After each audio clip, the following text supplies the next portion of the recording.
আসসালামু আলাইকুম। আজকে কাশ্মীরি স্টাইলে গরুর মাংস রান্না করব। শুরু করেছি, মাংস সিদ্ধ দিয়েছি লবণ হলুদ দিয়ে। এখন গোটা পেঁয়াজ, মরিচ, রসুন আর টমেটো কেটে সেদ্ধ করব। সেদ্ধ করে পরে এটারে আর মশলা অ্যাড করব। এখন দারুচিনি, এলাচ, তেজপাতা দিয়ে দেওয়া হয়েছে। অল্প করে গরম পানি আর লাল আলু অ্যাড করে দিলাম।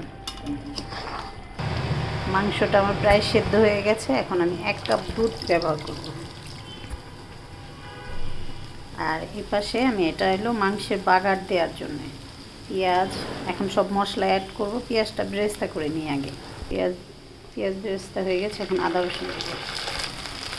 এখন আমি মাংসের থেকে একটু পানি ব্যবহার করব, যাতে আমি এক্সট্রা পানি ইউজ করব না। মাংসের ঝোল থেকে একটু দিলাম।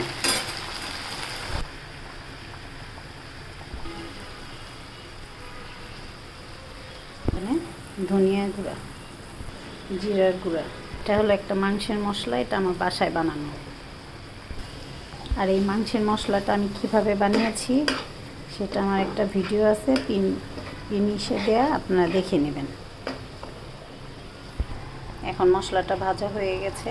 ভাজাটা হবে কীভাবে বুঝবো আমরা? এই তেলটা ভেসে যখন উঠবে তখন বোঝা যাবে মশলাটা ভাজা হয়ে গেছে। এখন এটা আমি মাংসের সাথে অ্যাড করে ফেলবো।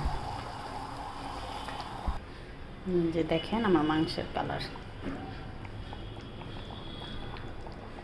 সবাই মাশাআল্লাহ বলবেন। আল্লাহ হাফেজ। আসসালামু আলাইকুম।